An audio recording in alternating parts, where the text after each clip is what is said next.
Good morning, student. Today I, Mrs. Hazra, will be teaching you the first module of the chapter Is Matter Around Us Pure? Is Matter Around Us Pure is the second chapter of the NCERT book class 9. In this module, we will be discussing two topics, that is chemical classification of matter and solution. Now let's go to the chemical classification of matter. In the earlier chapter, we have studied the physical forms of matter, that is, solid, liquid, and gaseous state. Now, in this, we will be discussing the chemical forms of matter. Normally, chemical forms of matter are of two types, impure substances and pure substances. Impure substances are those substances whose components can be separated by ordinary physical process. Pure substances are those substances whose components cannot be separated by ordinary physical processes. Now, child, the impure substances are of two types, that is, homogeneous and heterogeneous mixture. Homogeneous mixtures are known as solution. Heterogeneous mixtures are colloids and suspension. Pure substances can be further classified into elements and compounds.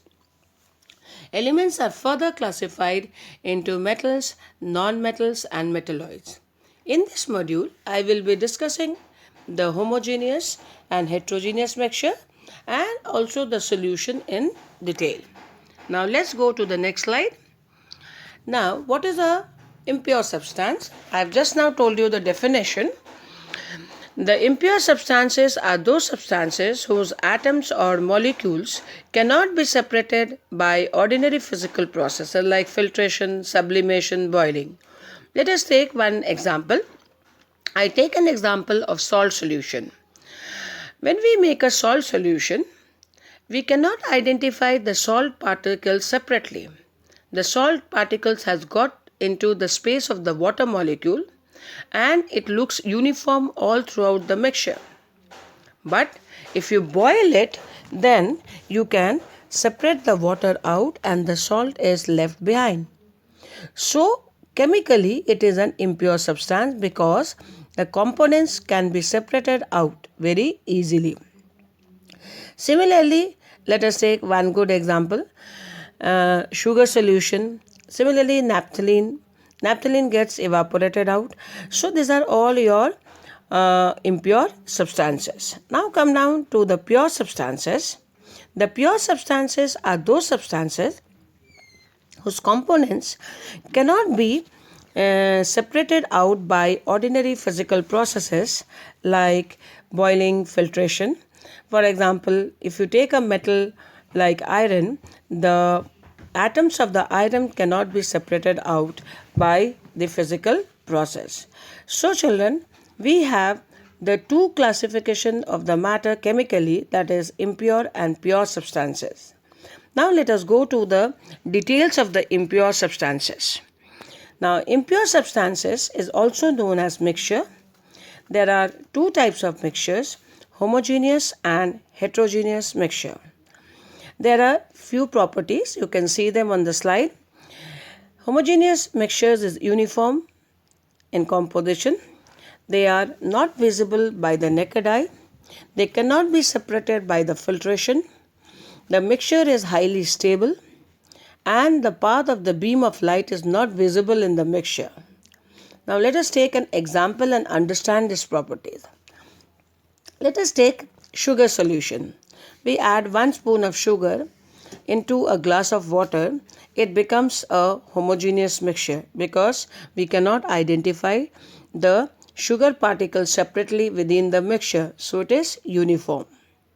We cannot see the sugar particle with our naked eye, so again it is a homogeneous mixture. If you pass the sugar solution through a filter paper, the sugar particle is not separated out. Similarly, if you keep the sugar solution on a table for a long time, you cannot see the sugar particles settling down, so the mixture is highly stable. If you pass a light Through the sugar solution, we see the beam is not scattered, the path is not visible, so it is a homogeneous mixture. The second type of mixture is heterogeneous mixture, which is having a non-uniform composition. The particles are visible by the naked eye. The particles can be separated by filtration. The particles, or you can say the mixture, is highly unstable and the path is visible in the mixture. Now let us take again one example to understand this. Let us take the chalk powder and put it in water. You can see the chalk particle floating in the water, so it is not a uniform composition. Similarly, we can see the chalk particles separately from the water. That means the particles are visible by the naked eye. If you pass this chalk and the water mixture through a filter paper, the chalk particles settle down on the filter paper. Similarly, if you take the chalk and water mixture on a table and keep it for some time, you can see the chalk particles settling down. And if you pass water through the chalk and water mixture, if you pass light through the chalk and water mixture, you can see the path of the light is visible. So these are the various properties of the homogeneous and heterogeneous mixture, and hopefully you will be able to identify the homogeneous mixture and the heterogeneous mixture around you. Now, the next topic is the solution. Now, we have already studied a homogeneous mixture. Homogeneous mixture is also known as solution. A solution is a homogeneous mixture of two or more substances. A solution has two components, that is solvent and solute. Solvent is the component which is present in very large amount.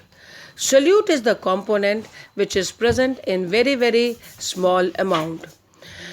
Let us take one example. We have just taken an example of sugar solution.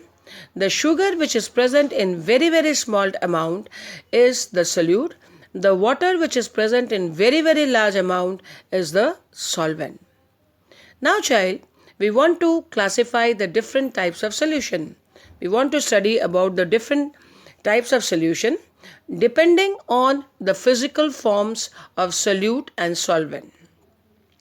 The number one is solid in liquid. In this case, the solute is in the solid form, the solvent is in the liquid form. The good example is salt solution and sugar solution.